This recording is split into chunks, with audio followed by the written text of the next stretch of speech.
Ousted Syrian President Bashar Assad has fled to Russia after Islamist rebels rolled into capital Damascus and ended his family's 50-year-old stronghold over the country. Assad, who inherited the office from his father in 2000, reportedly slipped out of Syria early Sunday morning as rebels closed in on his palace. According to Russian state media, he arrived in Moscow later in the day. A longtime protector of the Assad regime, Moscow has granted the 59-year-old and his family asylum after they reportedly made their way to the city with a private jet. Syrians got their first glimpse on Sunday of what life is like for ousted leader Bashar Assad and his family inside the presidential palace in Damascus. That reportedly happened after Assad fled to Moscow and received asylum from his longtime ally. Residents were seen taking selfies in Assad's house as well as in the presidential palace compound. Footage from these locations shows ransacked rooms, fires inside the compound, as well as paper strewn onto the floor.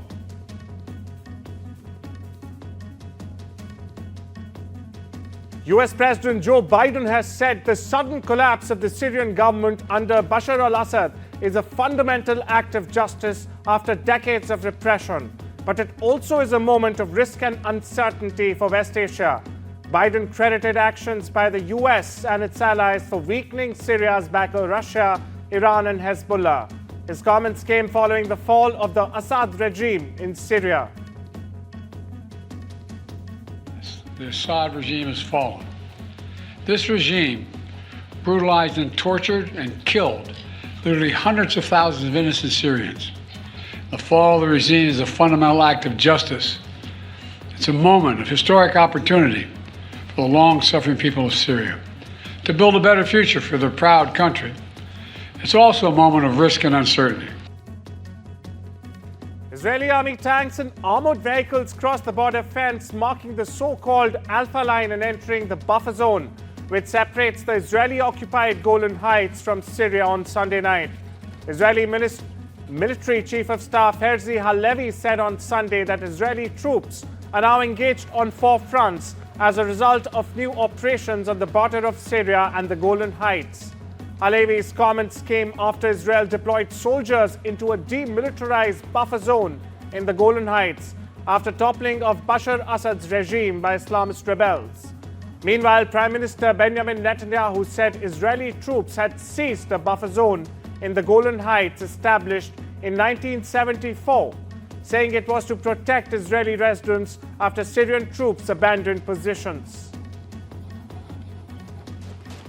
Sources say the Indian embassy in Syria's capital Damascus continues to remain operational and is in touch with all Indian nationals. All Indian nationals in Syria are safe and the embassy remains available to help them. Islamist-led rebels today said they have liberated Syria from the regime of Bashar al-Assad. In an advisory earlier, the Ministry of External Affairs asked Indians living in Syria to leave the country by the earliest available commercial flights. The advisory came before the rebels breached the capital, Damascus. Dr. Jaishankar, while speaking on the ongoing conflict in West Asia, has stressed that the primary concern is to stop the mounting death toll and underlined the need for achieving a quote-unquote immediate ceasefire, paving more humanitarian assistance and facilitating the return of hostages. India's Foreign Secretary Vikram Misri is in Dhaka and is raising India's concerns from the last few weeks. Misri embarked on a day-long visit to Bangladesh in the first high-level trip from New Delhi after a massive uprising ended deposed Prime Minister Sheikh Hasina's 15-year rule in August. Misri is holding wide-ranging talks with his Bangladeshi counterpart and is expected to raise the issue of attacks on Hindus and other minorities in the country. Key issues on the agenda include trade, visa policies, connectivity, border killing, water sharing, and other matters of mutual interest.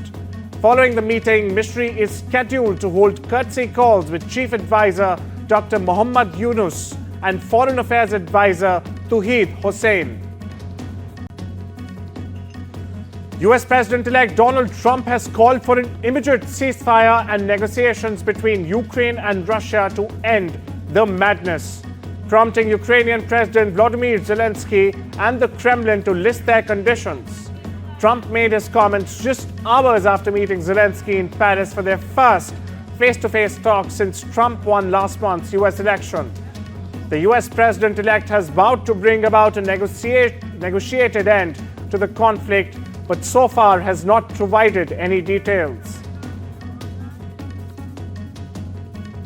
US President-elect Donald Trump has outlined sweeping plans to overhaul US immigration policy. In an interview with NBC's Meet the Press, the President-elect doubled down on his campaign pledges to carry out mass deportations from day one, suggesting he is preparing an aggressive opening to his second term.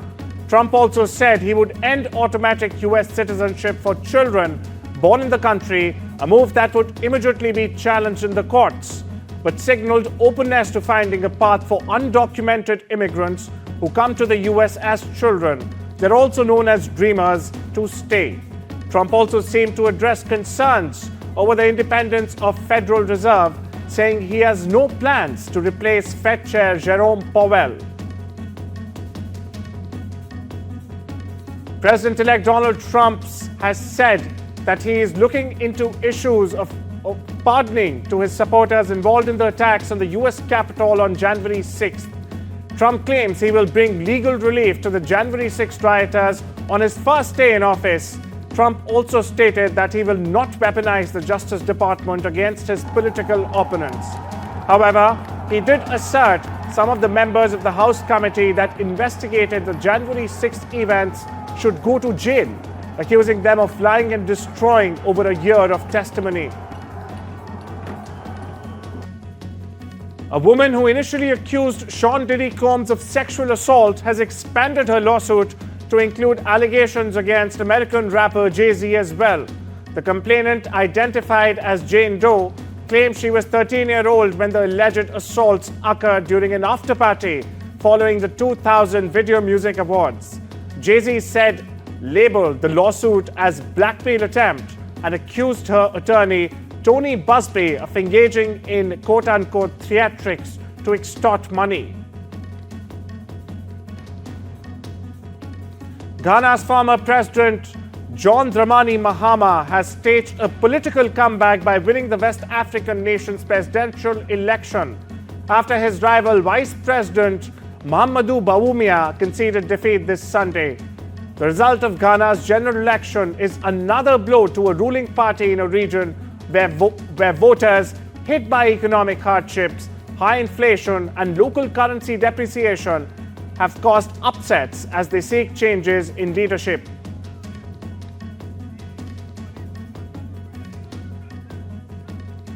Australian law enforcement authorities declared the Melbourne synagogue arson attack a terrorist act.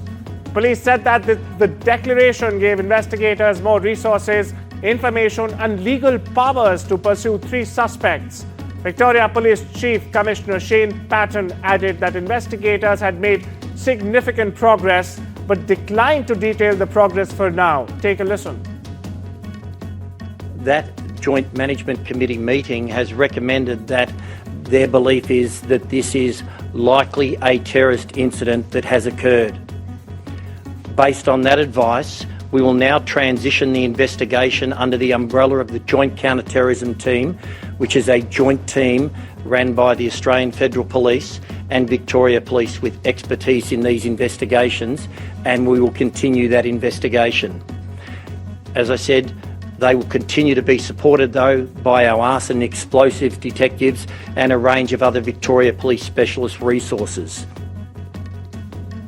South Korean authorities have imposed an overseas travel ban on President Yoon Suk-yeol as prosecutors weigh possible insurrection charges over his botched attempt to impose martial law last week. While Yoon survived an impeachment vote in an opposition-led parliament on Saturday, his political survival now hangs in tatters. The travel ban on the country's embattled leader was confirmed by the Corruption Investigation Office on Monday. His party previously said they will seek Yoon's resignation and urged the president to be suspended from duties to protect the country from grave danger. China's top leaders plan to loosen monetary policy and expand fiscal spending next year as Beijing braces for a second trade war when Donald Trump takes office next month.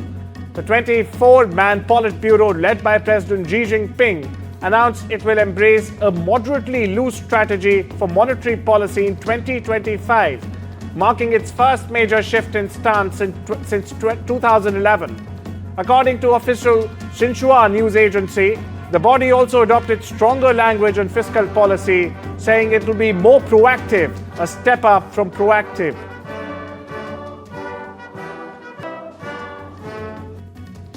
China's Premier Li Qiang criticized trade protectionism at an economic meeting with heads of international organizations. China stated that there have been additional trade restrictions, including tariffs imposed by some countries, refrained from naming specific countries. Now, China is at odds over trade with the US and the EU. The EU has slapped import duties of up to 35% on electric vehicles from China, whereas US President-elect Donald Trump has threatened to sharply raise tariffs on all Chinese imports when he takes office. Australia and Nauru have signed a new treaty. Australia will give $140 million Australian dollars in budget and security support to Nauru, the Pacific island country, over the next 5 years. Australia's Prime Minister Anthony Albanese said the treaty will ensure people in Nauru have access to banking services to strengthen its economy. The treaty will also provide budget support of $100 million Australian dollars. Additionally, Australia will invest $40 million Australian dollars to upgrade Nauru's policing and security to benefit the greater region. Australia is Nauru's largest economic, security and development partner. We view this partnership as a serious responsibility and a sign of the enduring respect between our two nations. Together, in the spirit of friendship and cooperation, Nauru and Australia developed this treaty guided by the best interests of both countries. President Adiang has expressed clearly to me that Nauru's long-term economic resilience, including access to banking services, is his priority and Nauru's greatest need. Here in Australia, we recognise that the economic stability of our neighbours benefits our entire region. The Nauru-Australia Treaty will take our relationship to a new level.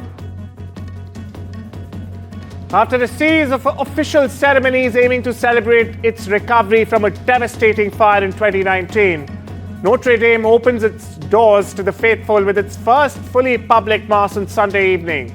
The liturgy was attended by 2,500 people, including French President Emmanuel Macron. Nearly 170 bishops from France and around the world took part, along with one priest from each of the 113 parishes of the French Diocese. The cathedral, which previously welcomed 12 million annual visitors, is now expected to draw 15 million in its new chapter. Taiwan raised its alert level on Monday, saying China has set up 7 zones of reserved airspace and deployed naval fleets and Coast Guard boats in what a security source described as the first military drills across a broad swathe of the region's waters. According to reports, China currently has 90 Navy and Coast Guard ships in waters near Taiwan, the southern Japanese islands and the East and South China Seas, of which around 2/3 were Navy vessels.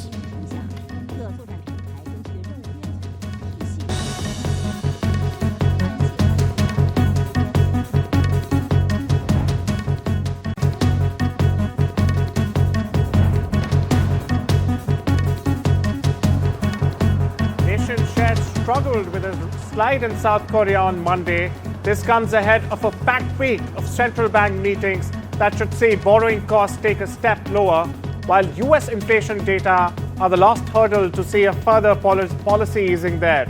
Chinese figures out on Monday showed consumer prices fell a surprisingly large 0.6% in November, pulling annual inflation down just 0.2% and underlining the need for more drastic policy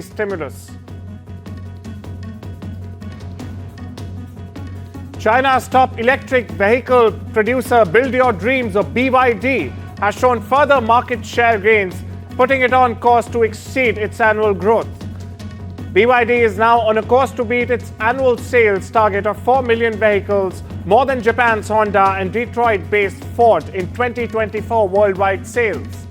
Now, BYD has been on an extraordinary expansion this year, growing capacity and undertaking a massive hiring spree to turbocharge revenue. The Chinese company even overtook EV leader Tesla in the third quarter. The Chinese electric vehicle giant delivered 3.76 million vehicles in the first 11 months of this year.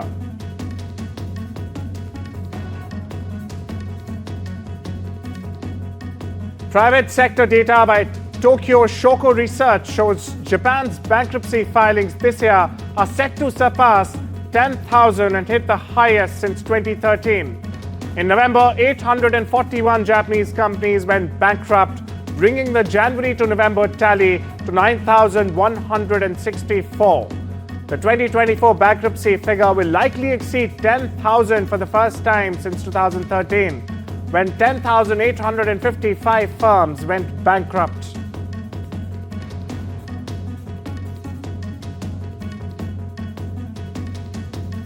Volkswagen and Labour representatives will hold a fourth round of talks over wage cuts and possible plant closures in what has become an increasingly bitter standoff that will be flanked by strikes at the carmakers' main German sites on Monday. The latest round of negotiations, which initially kicked off in September, comes as Europe's largest carmaker seeks ways to radically cut costs in Germany to better compete with cheaper Asian rivals that have entered its home market. Negotiations will start while workers will stage 4-hour strikes across 9 of the car manufacturers' sites, the second walkouts in a week. Workers who flat out dismiss any cuts to wages or plant closures can crank up the pressure by eventually staging 24-hour strikes and even open-ended ones in the case of a positive ballot.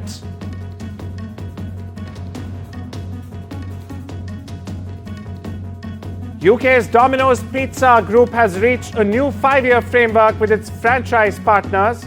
The company targets stores expansion and further investments. The new profitability and growth framework will start on the 3rd of January following the conclusion of the existing pact. The framework, which got unanimous support from partners, aligns the company with franchisees through shared investment in marketing and technology. It also provides for incentives to push new store openings.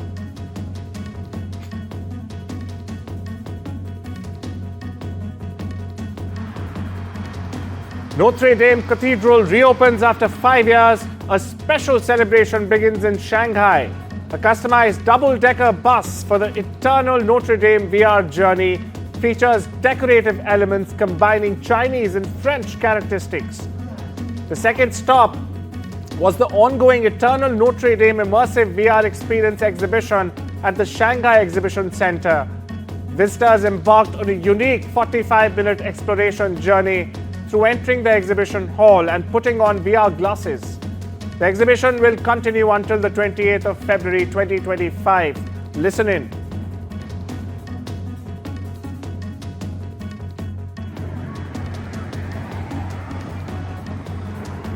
The US House of Representatives is set to vote on an annual defense bill. The bill includes just over $3 billion for telecom companies to remove equipment made by Chinese telecom firms Huawei and ZTE from American wireless networks. The aim is to address security risks. The 1,800-page text was released late December 7th and includes other provisions aimed at China, including requiring a report on Chinese efforts to evade US national security regulations.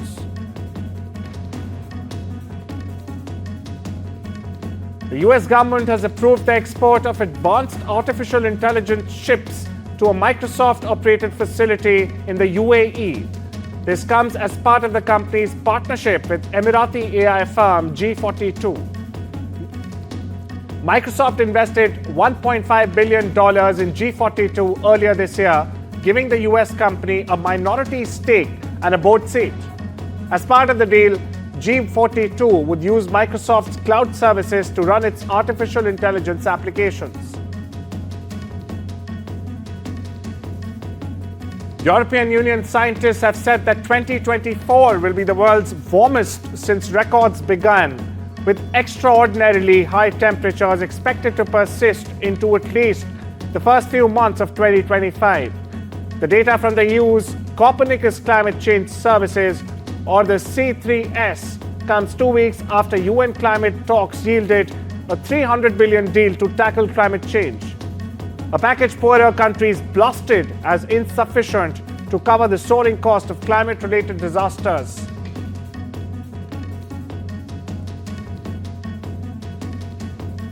Indian chess grandmaster Gukesh Dommaraju won Game 11 and has taken a crucial 6-5 lead in the FIDE World Championship in Singapore on the 8th of December. Dommaraju made a brilliant opening move that took his opponent by surprise and was focused to spend 38 minutes for his fourth move. However, Gukesh failed to take advantage and had to spend more than an hour on his 11th move before gathering himself to be in contention. Game 12 will be played today on the 9th of December before the players break for a much-needed rest. I mean, today we just thought this idea is a good one. It worked really well. The opening goal was achieved, but then I did some stupid things. But I'm super happy that that I could pull myself back together and I'm obviously very happy with the result.